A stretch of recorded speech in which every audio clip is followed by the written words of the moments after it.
Bom dia a todos os nossos amigos ouvintes do vlogger do Cônjuge Pedro Villanueva. Eu gostaria de fazer alguns acréscimos ao vídeo que eu comentei, inclusive, numa outra oportunidade, do senhor Norton Dornelles, a respeito das suas conjecturas errôneas, diga-se de passagem, sobre o que ele chamou de conservadorismo ibérico.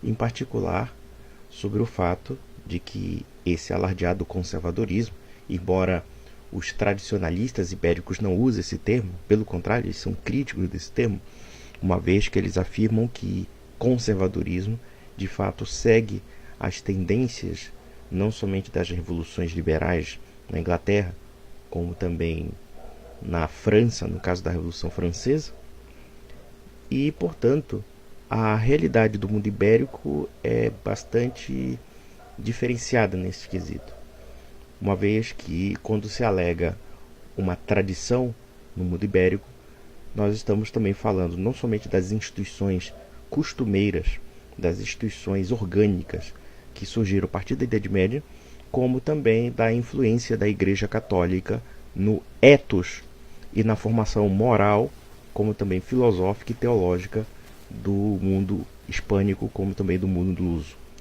Mas já conjecturando as declarações do Sr. Norton, ele disse que o conservadorismo ibérico é patrimonialista, é regalista e que o sistema político e o sistema social do mundo ibérico se assemelha ao modo de produção asiático. Eu confesso que tal declaração me deixou numa mais completa perplexidade, porque o Sr. Norton Dornelles revela um completo desconhecimento da história de Portugal, da história de Espanha, como também das instituições que formaram o mundo ibérico. Preliminarmente, o pensamento dominante do mundo ibérico, e em particular do mundo hispânico, é o tomismo.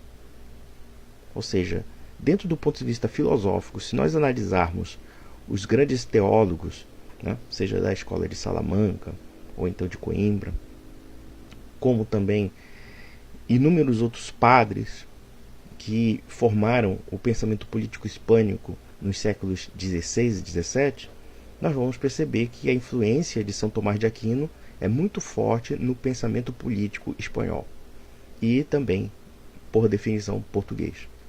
Pelo menos no que nós conjecturamos chamar de pensamento político católico e pensamento político tradicional. E temos os aspectos institucionais do mundo ibérico. O que é o mundo ibérico?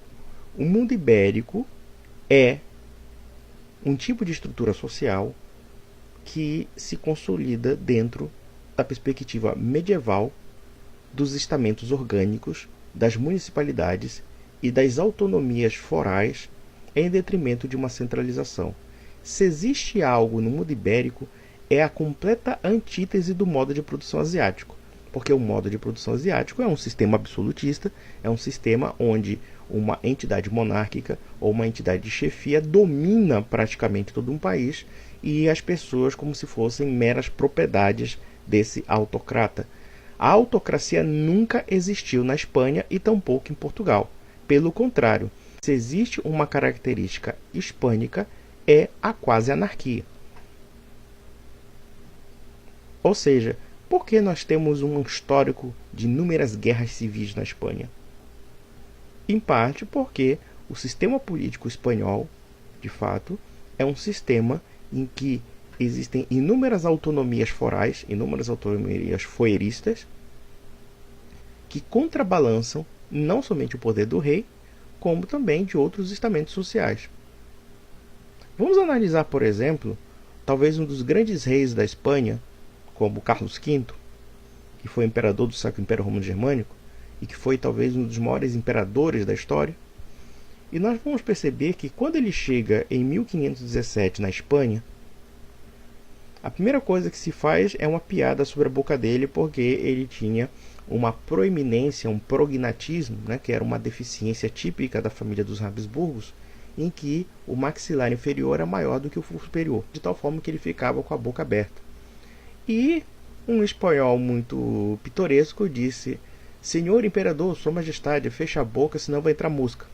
Mas já desconsiderando essas anedotas, quando Carlos V chegou em Espanha, a primeira coisa que ele encontrou é que a Espanha não era nem mesmo um país. Era, sim, um conjunto de nações em torno de uma monarquia unificada. Porque, na verdade, havia várias coroas unificadas na Espanha. Você tinha a coroa de Castela, você tinha a coroa de Aragão, você tinha Astúrias, você tinha Navarra, enfim, várias regiões que preservavam as suas autonomias forais. Ou seja, cada estado tinha sua lei, cada estado tinha sua língua, tinha inclusive a sua moeda própria. E também tinha suas cortes. O elemento de unidade que existe no mundo hispânico e também no mundo português, se nós entendermos, é a unidade espiritual. Esse é o elemento mais forte, talvez, do mundo ibérico, é a Igreja. A Igreja Católica é o elemento que consolida o ethos social desta comunidade altamente diversificada do ponto de vista dos estamentos políticos. Ou seja, o que une um aragonês com um castelhano? O que une um castelhano com um português? É a fé católica. E muitas vezes, por definição, monarquia. Porque houve situações em que Portugal e Espanha, ou as Espanhas como se chamava, porque na verdade, quando nós usamos esse termo Espanha, nós temos que ter muito cuidado, porque antes da existência desses reinos que foram gerados a partir da Reconquista Ibérica, ou seja, da grande guerra que houve contra os islâmicos, contra a invasão islâmica, na verdade existia uma região chamada Espanha. E isso envolvia praticamente todas as nações futuras da Península Ibérica, inclusive Portugal. Então, observamos que o sistema ibérico, e já voltando a Carlos V, quando o rei, que também era imperador, chegou em Espanha, ele teve que negociar com todos os estamentos sociais orgânicos, ou seja, com todas as cortes de várias regiões da Espanha. Então, a Espanha com certeza é a antítese da autocracia. Inclusive, para que um rei como Carlos V fizesse guerra, por exemplo, na Alemanha, já que também ele era imperador da Alemanha, ele tinha que segurar o pires das cortes de Castela e das cortes de Aragão, que eram diferentes, com línguas diferentes e que também com estatutos legais distintos. E isso sem prejuízo de Portugal, porque mesmo que Portugal tivesse um processo um tanto mais centralizador do que a monarquia hispânica, mas mesmo assim, quando estudamos a história do Brasil e quando estudamos a história de Portugal, nós percebemos também que esse regime de municipalidades ou de foros ou de forais também existe no Império Português. Tanto é verdade que as municipalidades espalhadas pelo Império Português eram chamadas de repúblicas. Não? As repúblicas do Império Português. O que eram as repúblicas? Não confundir com o conceito de república enquanto, né, sistema político. Né? Mas as repúblicas eram o quê? Eram as câmaras municipais. Eram os forais. Né? Ou seja, cada segmento tinha autonomia foral, autonomia administrativa e autonomia legal. E o rei era o árbitro dessas disputas políticas. Temos um fato muito curioso que aconteceu em Pernambuco sobre a briga que houve entre Recife e Olinda. E que, na verdade, você tinha os mascates, os comerciantes portugueses, contra os senhores de engenho. E o que aconteceu? O Recife começou a reivindicar uma autonomia foral, uma autonomia municipal. E houve briga entre esses grupos porque Olinda não queria perder a sua primazia.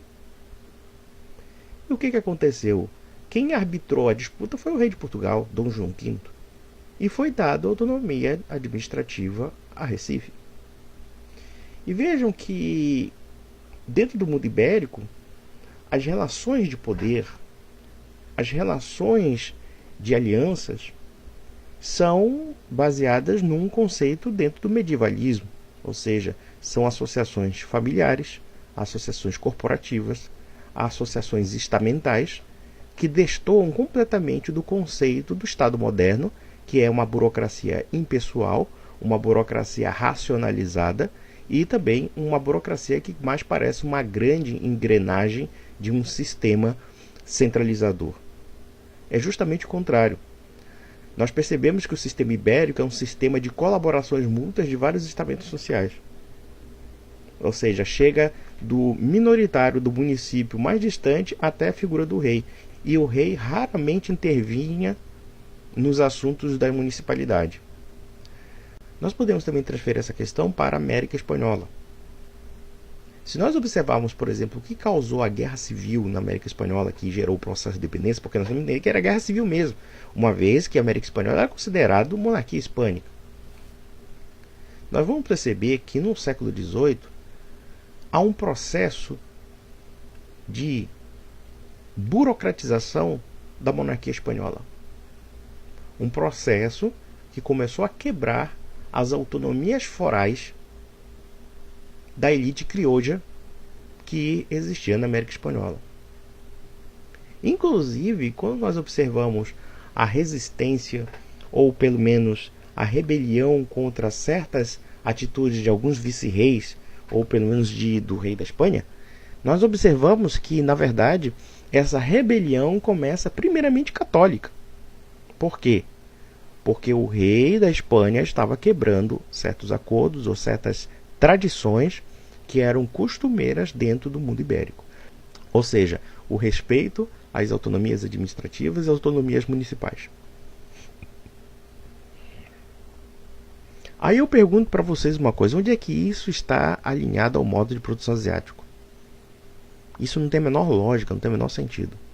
Isso revela que o Sr. Norton Dornelles precisa se aprofundar melhor no que é a realidade do mundo ibérico. E vamos mais além. Alguém poderia dizer assim: mas a religião, a unificação religiosa não seria um princípio totalitário ou coisa parecida? A resposta é absolutamente não. A religiosidade católica, ibero-católica no caso, era, na verdade, a ciência, era a referência moral de toda uma sociedade. Como hoje, o Estado laico, secular, liberal e iluminista é a referência da nossa sociedade. De tal forma que, se alguém questionar qualquer postulado do liberalismo de alguma forma, ou pelo menos da democracia, e a democracia se tornou uma ideologia dominante, obviamente que você será visto no mínimo como uma figura marginal. E se você indispor contra as instituições, naturalmente que você vai sofrer algum tipo de repressão.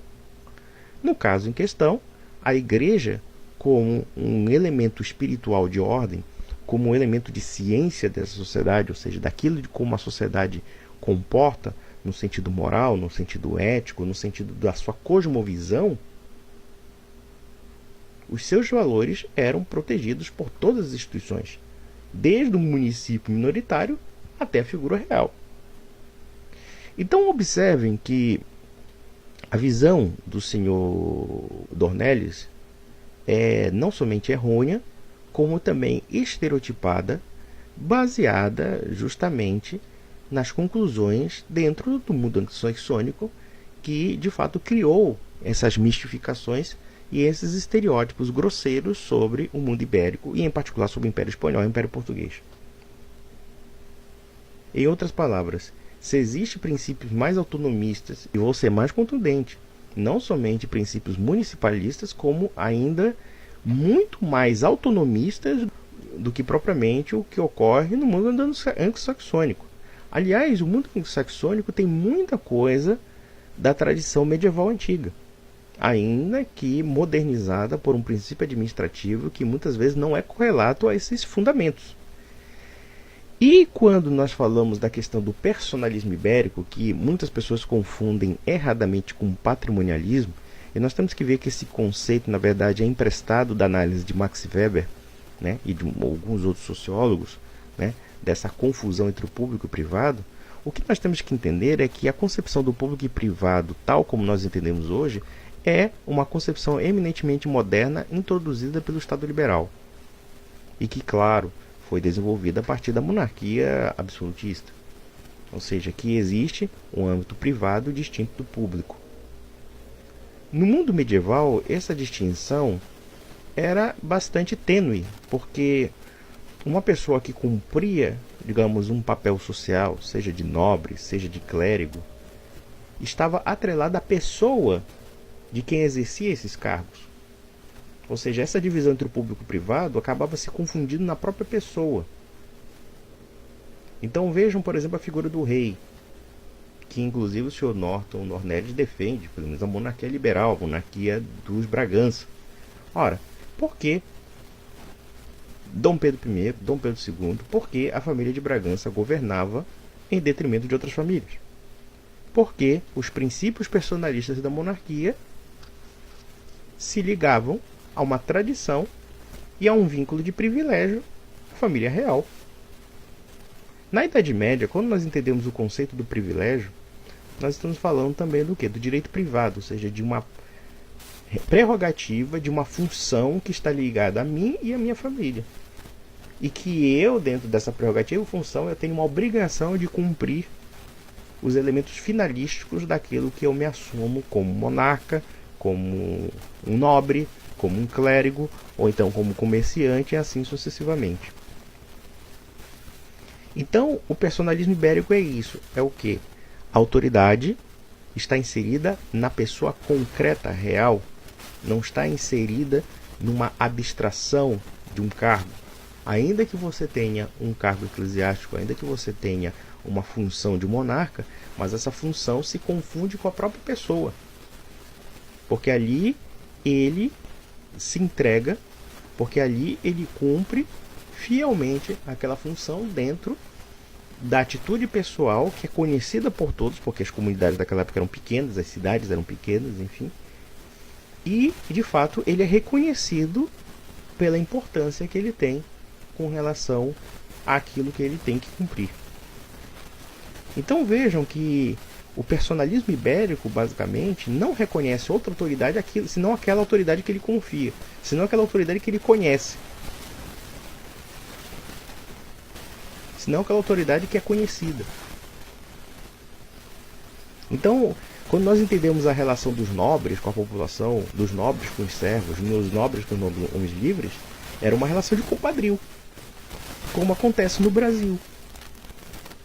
Por que no Brasil, hoje em dia, porque em nosso país, nós temos o que nós chamamos de conchavo, nós chamamos de compadrio? Porque nós preferimos confiar nos nossos do que numa figura abstrata e impessoal de um cargo público do Estado. E quando se chega numa repartição pública, nós percebemos que essa impessoalidade burocrática nos parece profundamente estranha, como também extremamente hostil, uma vez que é baseado num poder que nós não vemos, num poder cuja função ou cuja missão nós não conhecemos, enquanto, dentro do personalismo ibérico, o sujeito conhecia o nobre que morava ao lado da sua casa. Conhecia um sujeito que participava da comuna, ou da assembleia, ou da associação, ou da corporação. Então, as relações do mundo ibérico são as relações de família. Nós colocamos a primazia da família, a primazia das pessoas particulares que nós conhecemos, em detrimento dessa figura abstrata chamada poder público. E no mundo ibérico, esse elemento aparentemente privado, embora esse termo seria até incorreto, porque não é privado no sentido liberal, mas sim no sentido da personalidade, no sentido da pessoalidade das famílias e dos estamentos sociais, logo, isso adquire uma proximidade maior das pessoas envolvidas com os seus sistemas de poder. O problema é que quando há a ascensão do Estado moderno, esse sistema se corrompe. E, portanto, ele se torna arbitrário justamente porque aqueles vínculos orgânicos que delimitavam, que faziam um sistema de equilíbrio de poderes, acaba se quebrando com a centralização do poder estatal na figura do rei. Na prática, nós percebemos um processo de centralização do poder que chega ao Estado liberal. O Estado liberal é a máxima centralização do poder, diga-se de passagem. Né? Porque quando nós observamos nas guerras civis causadas pelos liberais no século XIX, seja em Espanha, Portugal, seja na América Latina, todos aqueles estatutos comunitários, orgânicos, né, todos aqueles estatutos municipalistas são simplesmente revogados por um decreto do poder central. E o que ocorre? Aquele sistema que outrora era representativo acaba se tornando corrupto.